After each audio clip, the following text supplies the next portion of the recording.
are. Welcome to the Octopus Movement Podcast, where we celebrate the unique minds and extraordinary potential of nonlinear thinkers. I'm your host today, Dr. Janice Campbell, and we'll be exploring how the power of nonlinear thinking can transform the world. Now I'd like to introduce you to my friend and our guest today, Thomas Hutchinson. Former Heritage Preservation Officer, the owner of Century-Brickwork, and he has certificates in mental health first aid and different types of minds, which supports neurodiversity and neurodivergent empowerment. He's also a public speaker, and he's a founding member of the Octopus Movement. Welcome, Thomas. How are you?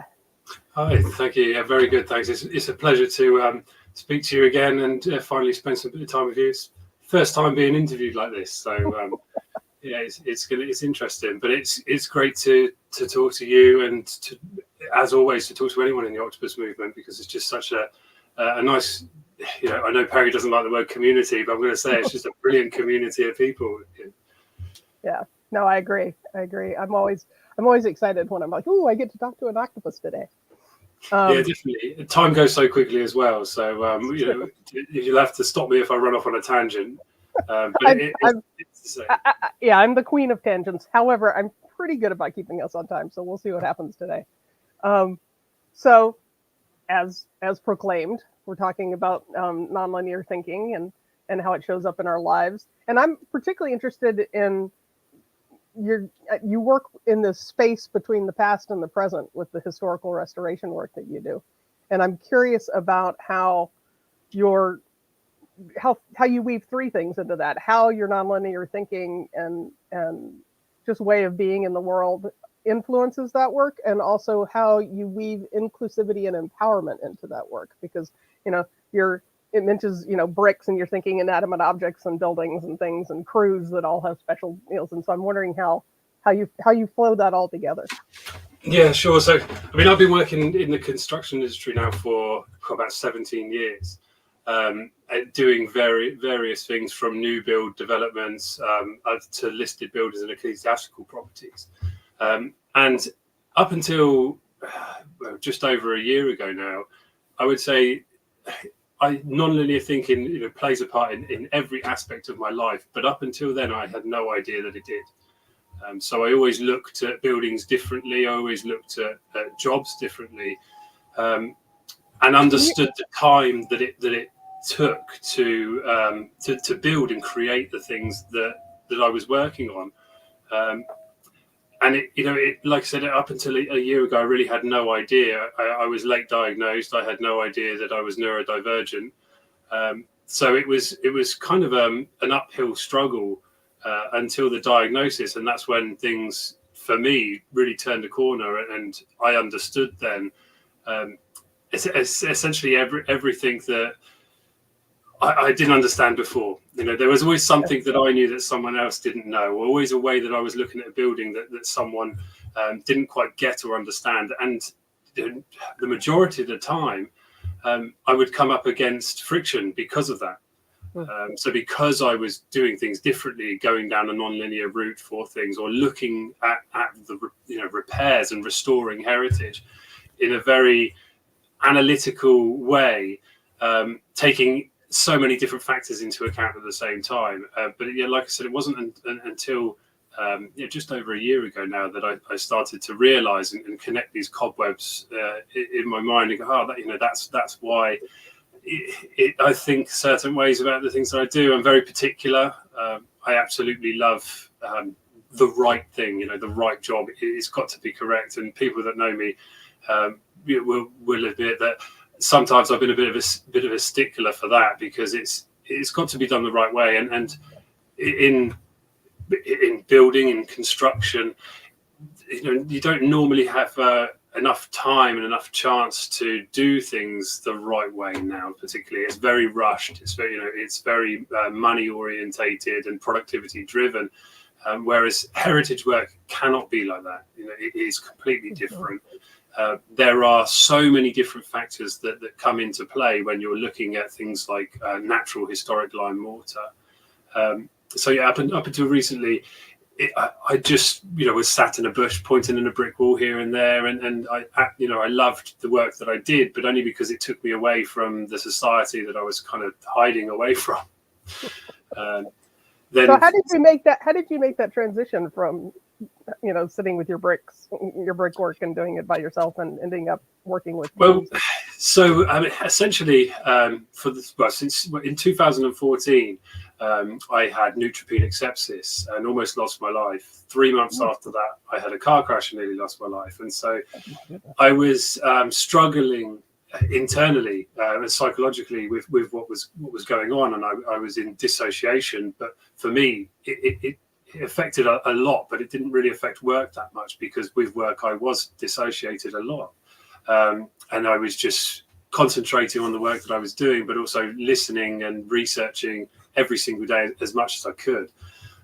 So it wasn't until the kind of the diagnosis and the chance to see things differently, and also join with another community of people that had very similar experiences. Up to then, I thought that I was kind of the only one in the world feeling like this. I didn't know that there were other people with similar traits and similar personalities. So it was a bit of verbal diarrhea. I spoke out loud in somewhere and raised a few questions, and I was asked to be a guest at the Neurodivergent Business Consortium. Which was brilliant. So we had Penny Mordaunt as an MP, and I just put my hand up and asked a few questions, and then I was invited back.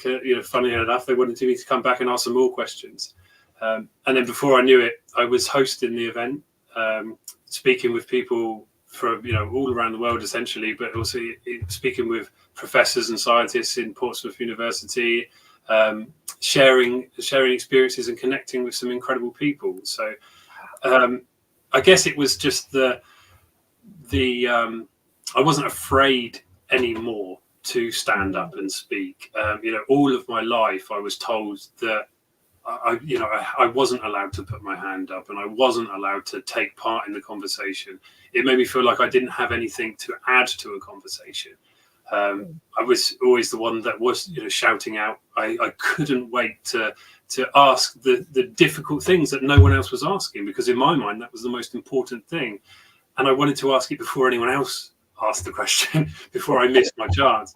And so throughout education that was squashed, and then throughout my early business career that was squashed, because no one wanted anyone to think differently. They wanted that linear progression, and they wanted to be able to predict, the predictability, which unfortunately I didn't have, and I had to squash who I was as a person, to be able to fit in. And so, like I said, after that diagnosis, for me, it was almost like permission to stand up and speak, and I've not stopped. And it's going really well. And so, how I mix. I wouldn't say it was the historical preservation. Obviously, it's really nice to get a bit of history on buildings and people as well, but more for the building and structures. I love allegory, and so everything about a building I can read into a person as well. And when I look at a building, I see all of the flaws, and it's all part of the building and structure. The history, in some of these listed buildings, is absolutely incredible. And that, for me, transfers across to people as well. And I find people fascinating, absolutely fascinating. So yeah, it's gone from one extreme to the other. I've been sat in a bush, pointing in brickwork, working with lime mortar, working with natural, sustainable materials, to then working with so many people, standing up in front of hundreds of people to speak. And just talking like this, it's just what we know and what we remember, and it's going really well, and people love to hear it, and I can't wait to do more. And obviously, I stumbled across the Octopus Movement. I can't even remember how now. I think it was deep diving into cephalopods, and I stumbled across yourself and Michelle on Facebook, and then joined in the LinkedIn group and spoke to Perry and Anshar. And it's just really nice to be part of that community and just to share minds. And a 10-minute catch up can turn into a 2-hour rant. Completely. And so I'm really curious about how you look at use the same way that you look at a building to look at a person. So with a building, obviously it all starts with what's underneath. It starts with the foundations. That is pretty much my go-to for anything, because if you don't have a solid foundation, you will not have a solid structure. And so how I look at that from a people's perspective, they are our morals, they are our kind of aspirations, they are who we are as a person. And it's not just what we want for the future, it's also what's happened to us in the past, our past experiences. And it's taking them and helping people to realize that does not make them who they are. That is just, there are environmental factors that happened to them. And in the same way, when you look at a foundation for a building, things happen to a foundation. And as long as it's sound, the building that's on top of it is going to be all right. It's a cobweb of interconnectedness to hold a building together. It's not just one wall that holds a building up. It is each individual brick, the mortar, all the way down to the crystalline structures in the mortar that it plays a part. It makes me think of, and I may have mentioned this before in another podcast, of there's a building. I went to Syracuse University for my undergrad, and the Hall of Languages building there is this beautiful old multi-storied stone building, but you walk into it and it's all chrome and glass and marble steps and things. It's a very jarring experience to see this external presentation that is the original presentation of the building, and to then walk in and find out that it's this weirdly 1980s modern. And I've met people like that. Interesting enough, it's the same with people. You can see someone that for first impressions might not make that much of an impact on you, but after speaking with them, you find out that they're probably one of the most interesting people that you speak to. And just by standing up and speaking to people and hearing other people's experiences, I've spoke to some of the most incredible people that I've been lucky enough to meet, and some of the smartest people in the world. And I won't say who, because he's got a big enough head already, but I'm sure he's listening. But it's incredible, because we think of buildings and structures as just a building or a structure. They're not homes, and we don't think of the history that's been there. And not only do we work in them, do we live in them, do we sleep in them, they're part of us. They take on the same resonance as us. So if you've got an unhappy building, you're probably going to have an unhappy person.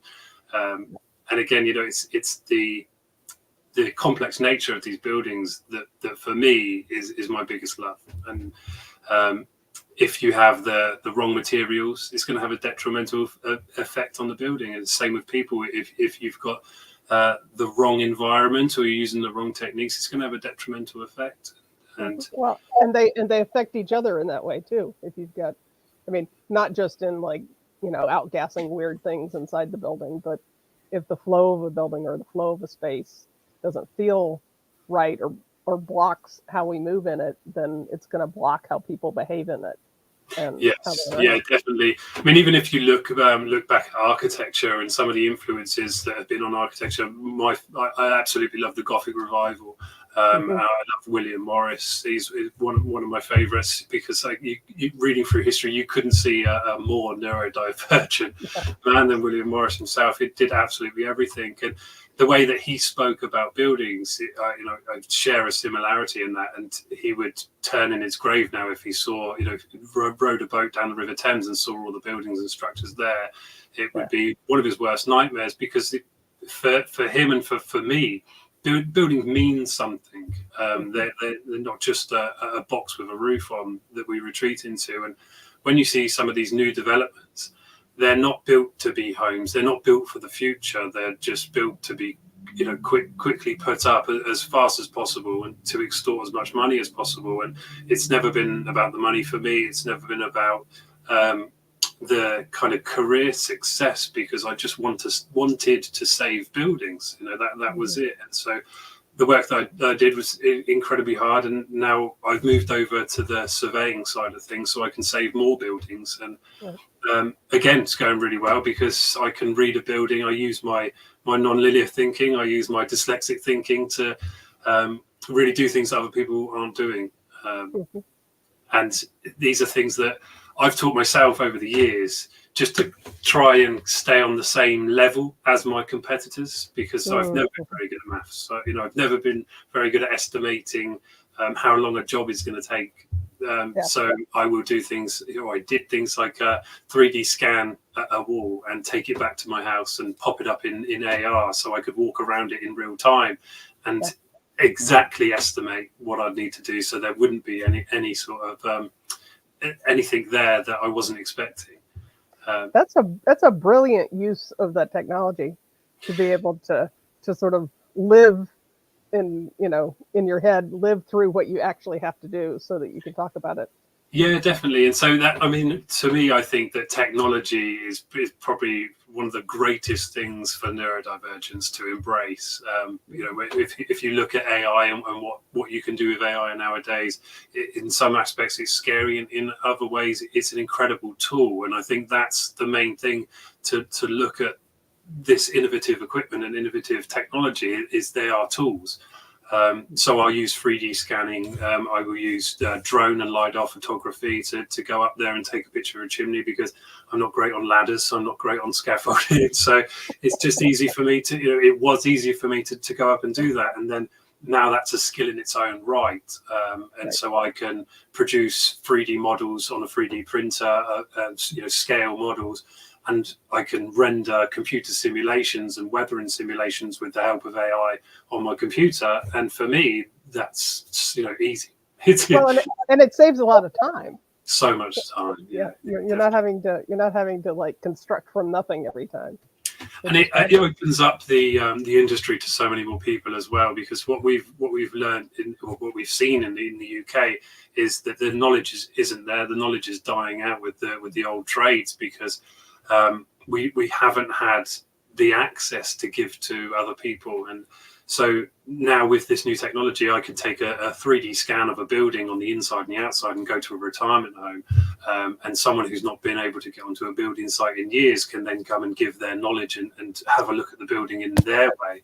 We can go to schools, and we can take this education to schools and use it as educational purposes, health and safety purposes, for neurodivergents who, their special thing, their special interest is buildings, but they may not be able to access buildings in a safe way. We can take the buildings to them. And so it really opens up a world of possibilities. I love that. Several years, actually pre-pandemic, there was a guy, a guy that built stone walls somewhere in the north of UK. I'm not exactly sure, probably somewhere in Scotland. But he was looking for somebody to come apprentice with him, because nobody else knew how to build a stone wall like he did. And what a wonderful way to be able to go and talk to these people and learn from them and intergenerationally. That's fabulous. Yeah, definitely. Because otherwise, once they're unable to commit on site, and here obviously we have a lot of legislation, but for who can actually go onto building sites, we have health and safety and it's difficult for people to get into a business or a career in construction in the first place. Let alone someone who's neurodivergent or someone that has disabilities and unable to get onto a site. It was hard enough, easy enough for myself to get onto a building site. It wasn't what I wanted to do as a kid. It was something I kind of fell into. But then they brought in the legislation of having to do construction industry standard tickets and licensing. And a lot of people then, couldn't sit down and do the qualifications, couldn't sit down and use the computers. So it does, opens up a whole other world, obviously, a metaverse of possibilities. which is brilliant, as well as saving history, because for myself, I can take a 3D scan of a bit of architrave that it would take hundreds of man hours to sort of carve out.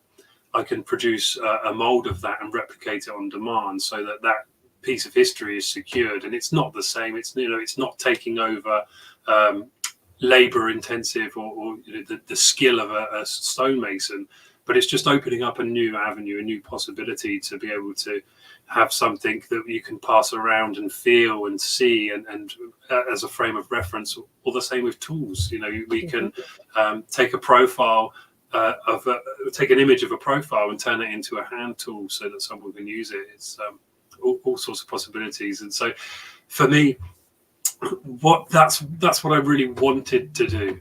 I didn't want to be cleaning out gutters and climbing up ladders and moving materials around from site to site. But after 17 years, I built up the practical experience that I needed to be able to be here now and look at the buildings the way I can.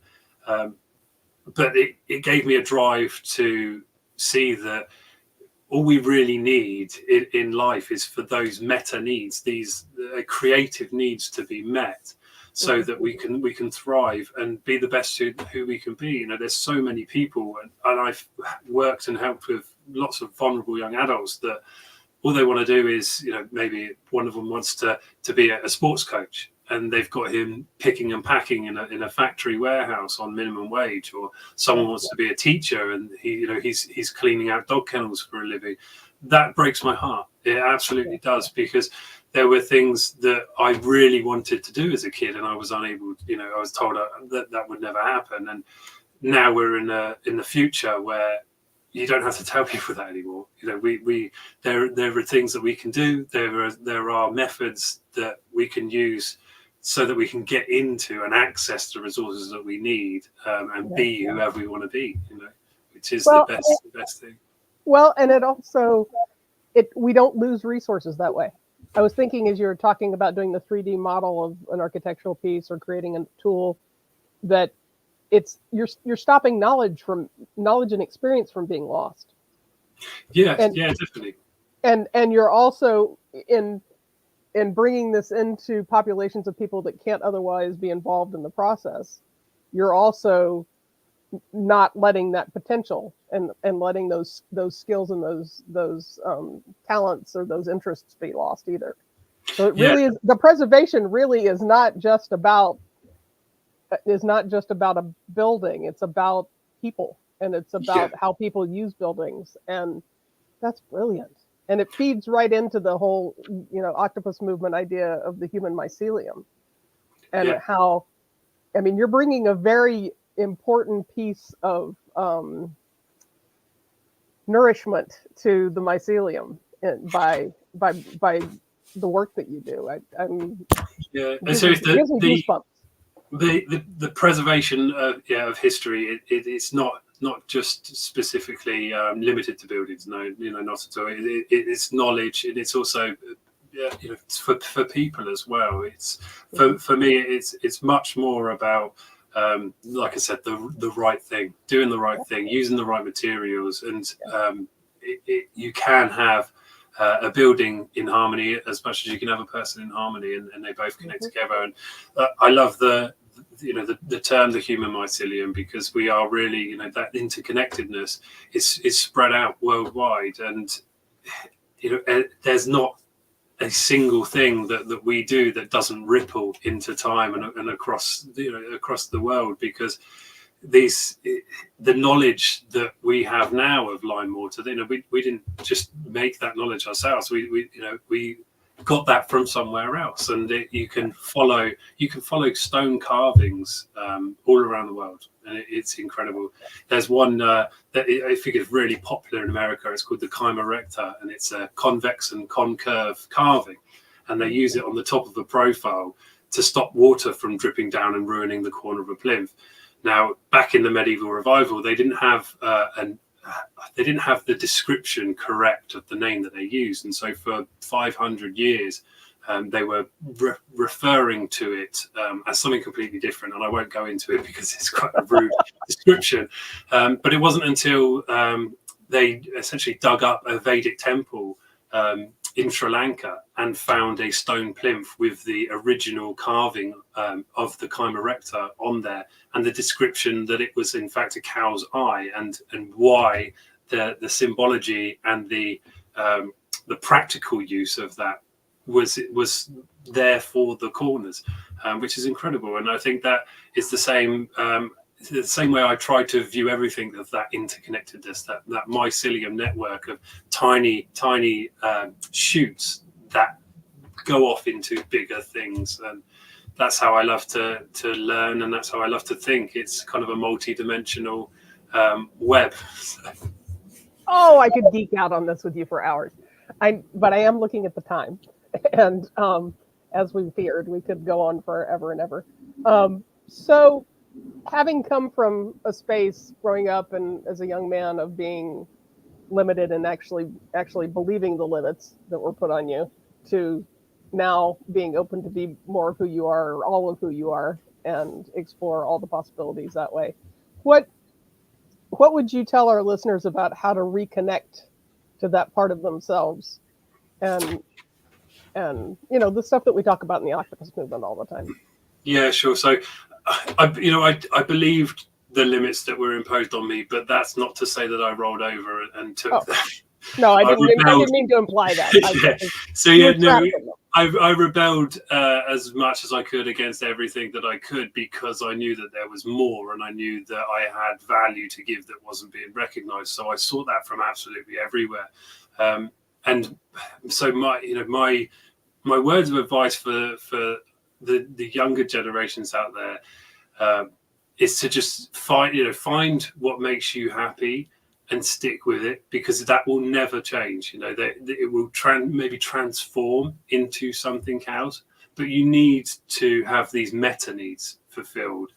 But my advice for adults, or maybe someone else that's looking after a young person,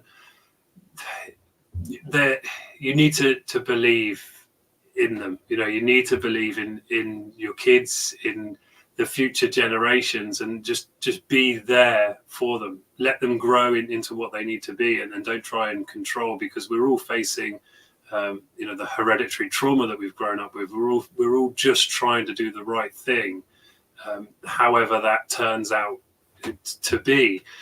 Someone's got to draw the line somewhere, and if it's not you, it's your children, or it's their children. So the biggest thing for me, the biggest bit of advice I would give is believe in your children, believe in your partners, believe in your parents, believe that deep down they want to do the right thing, even if that they are limited or don't have the capacity to quite show that. So it's difficult, because we're all also different. Every circumstance, every situation is different, and I wouldn't have one way to go about fixing a building or saving a building. And it's the same with people. Yeah. Everyone is different, but just find your thing. That's the main thing. It's my favorite quote from James Audubon, the naturalist. If the bird and the book disagree, believe the bird. Yeah, definitely. Well, Maslow was big into these kind of meta needs and these creative needs. Yeah. And if they're not being fulfilled, they catch up with you later. Mm-hmm. You might think that you are expressing them in a certain way, and they will come out any way they can. So it's difficult, and a lot of neurodivergence, a lot of people out there, that we're all facing the same thing, that we're just trying to find ourselves. And there's been a massive change recently in people just trying to understand what they're going through, which is incredible. It's a massive task to do. So a bit of empathy and a bit of patience can get you a long way, I think. So how can listeners get in touch with you? Well, I'm in the shadows, so you can send us some smoke signals or a bit. No, I'm on LinkedIn and Facebook. The surveying work really takes me absolutely everywhere. And so if you've got a listed building or a church somewhere that needs help, I'm perfectly happy to come out and have a look. And you can find me also at the Neurodivergent Business Consortium. I'm on the Octopus Movement, Pick My Brain, and the think tank. So I'm always around somewhere. Well, thank you so much. This is fabulous. And thank you, everybody else, for joining us. If you have any questions about the Octopus Movement, feel free to reach out to me here on LinkedIn, or you can visit theoctopusmovement.org for more information. And remember, we all start life out of the box. So embrace your inner octopus, join the movement, and let's all create a sustainable future together. This is Janice Campbell, your host for today's podcast, and we'll see you next time. Bye.